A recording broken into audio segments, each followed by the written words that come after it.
discovered the deception of the capitalized name and the admiralty jurisdiction through my birth certificate. And the reason why my birth certificate was so important is because that's when the theft took place by the bankers. The government decided to enslave us as collateral for the bankers with the birth certificate. As soon as you are born, the birth certificate is altered. What they did with the name was they changed the uppercase, lowercase to capitalize on it. That capitalized version then became the slave. It became the collateral to pay for the interest to the bankers.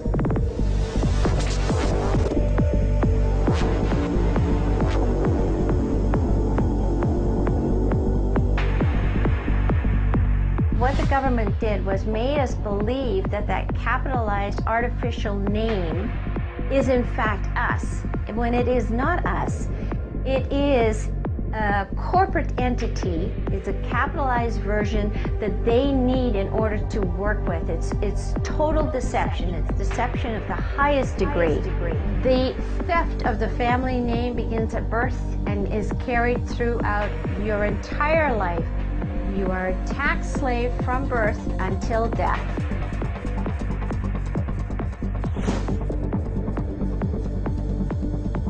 If you take a look at the birth certificate, if you take a look at the passport, if you take a look at the citizenship card, if you take a look at the driver's license, you will actually see on there that it says this is not your property. It belongs to the government of Canada. Total deception. What they're doing is basically making you responsible for all of the acts and the statutes from admiralty jurisdiction in that corporate fiction name. You are conforming to the laws and the rules and the regulations that they put out for you, but when in fact these particular laws, rules and regulations, statutes and man-made acts are from a ship. They're on the sea. We're living on land. If you say that you are the slave and that you allow them to create that joinder between the uppercase, lowercase name and the capitalized version, then what happens is, yeah, you become responsible and you do become the debtor. Wake up, wake up, wake up, wake up, wake up, wake up, wake up, wake up, wake up, wake up. Some people call it the artificial person, some people call it the debtor, some people call it the fiction, some people call it the straw man, some people call it de facto. Wake up. They've said you're responsible for that corporate entity. If you don't conform to their rules and their regulations, if you speed over the speeding limit, then you did something wrong because you didn't comply to Admiralty Maritime Jurisdiction laws. So therefore, you're the slave and you have to pay the tax bill on this particular contract that's issued to the capitalized name. You owe them. It's the debtor. The capitalized name is the debtor. I am the creditor and I'm going to give my capitalized version, the entity that they do commerce with, I'm going to give it credit because I am the creditor. I'm not the debtor. You can define yourself differently as a natural free man or a natural free woman. And you get to say in a contract, offer acceptance, you get to say, I accept or I do not accept. We are creditors. We are life.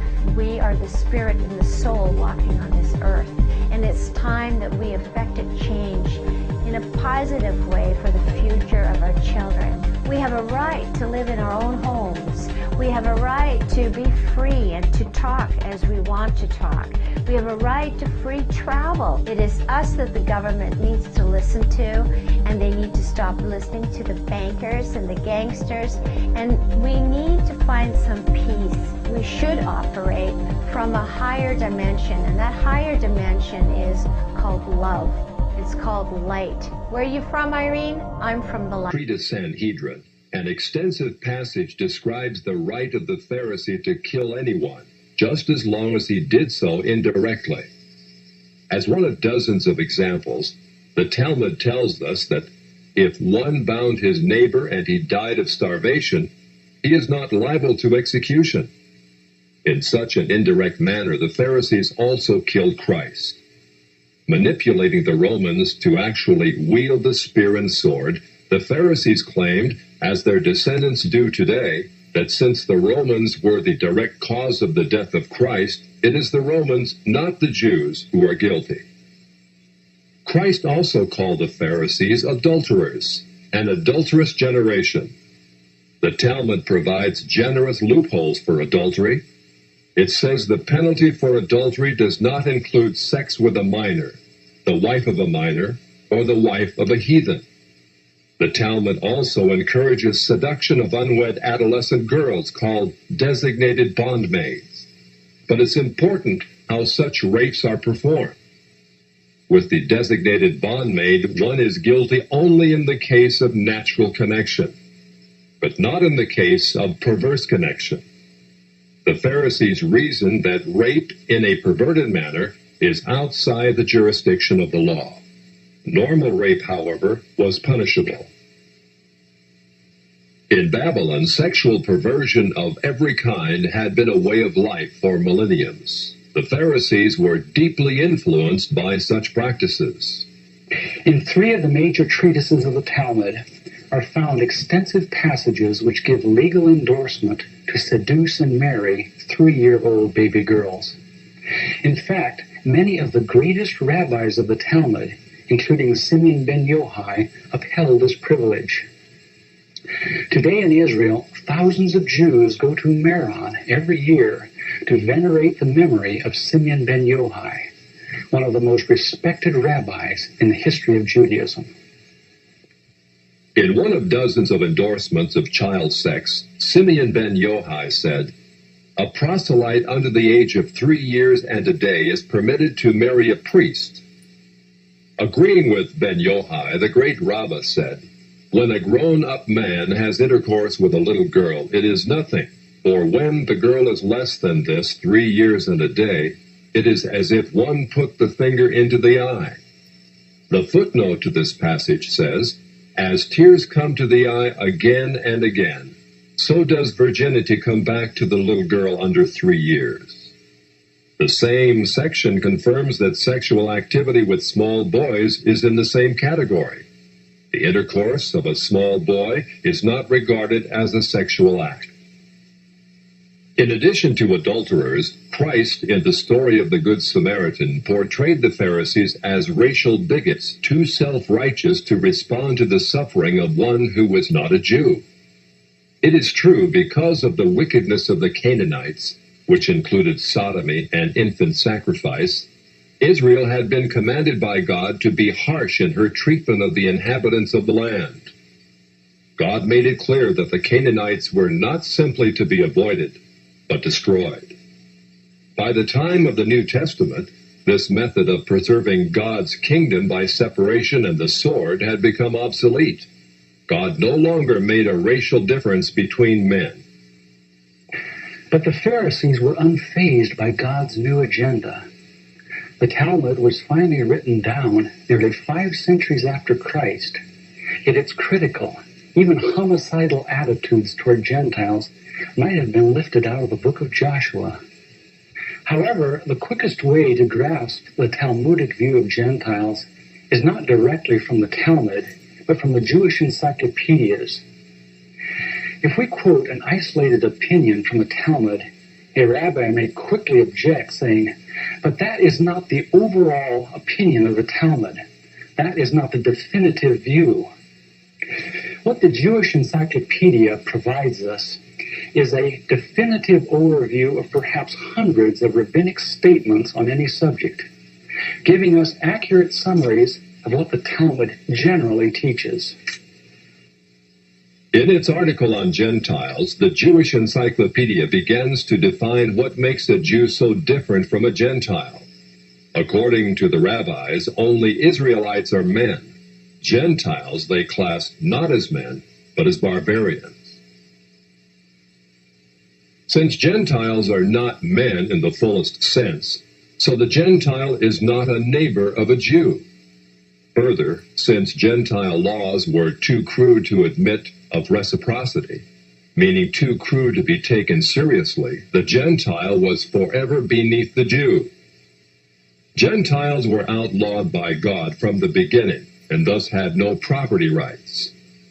The Almighty offered the Torah to the Gentile nations also, but since they refused to accept it, he withdrew his shining legal protection from them and transferred their property rights to Israel, who observed his law. Since the Talmud outlawed the child, or issue of a Gentile, as that of a beast, a Gentile had as little legal rights in a Jewish court as did an animal. The Talmud states that if a Gentile sue an Israelite, the verdict is for the defendant, the Israelite.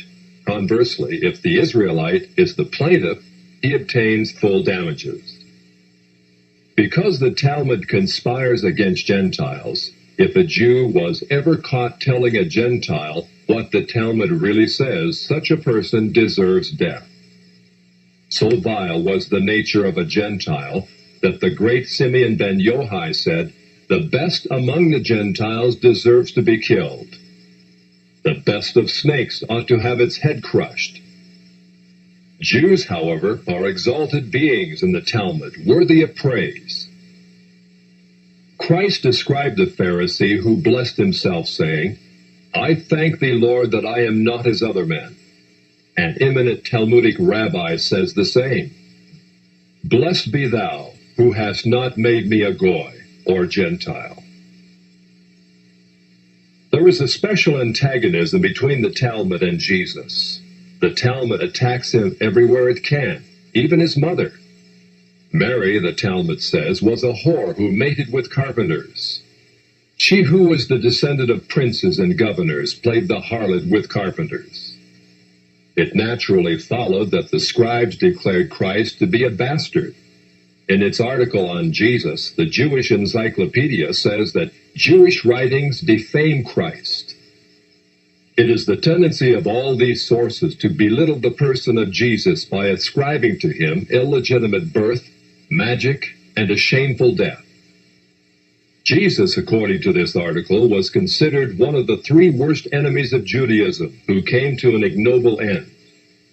The Talmud says, they subjected him to 4 deaths: stoning, burning, decapitation, and strangling. The Talmud also says he is now in hell, punished with boiling hot excrement. What is Christ's advice as he speaks to us out of hell? The Jewish Encyclopedia quotes Jesus as telling us above all to bless the Jews.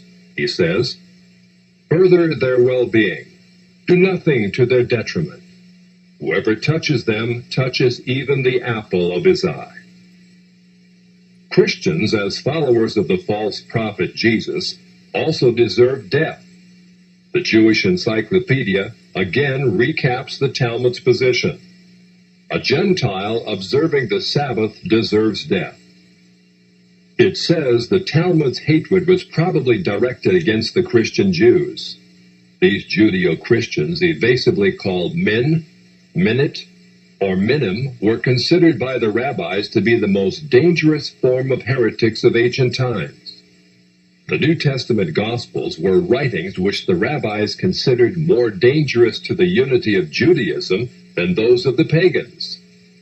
A Talmudic rabbi said, "The writings of Christians deserve to be burned, for paganism is less dangerous than minute or Christianity."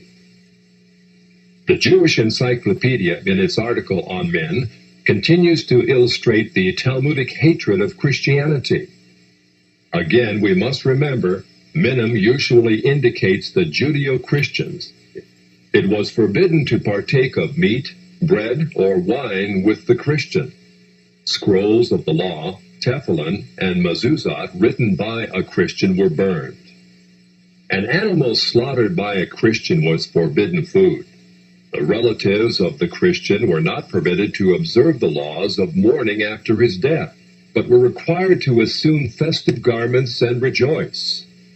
The testimony of a Christian was not admitted in evidence in Jewish courts, and an Israelite who found anything belonging to one who was a Christian was forbidden to return it to him. The Pharisees, through their Talmud, thus gave the Jews an ethic which encouraged bigotry and isolation. But it did worse than that. It invited persecution. By the 11th century, the inhabitants of Babylon, growing weary of the self-righteousness and dishonesty of the Jews, expelled them to the west.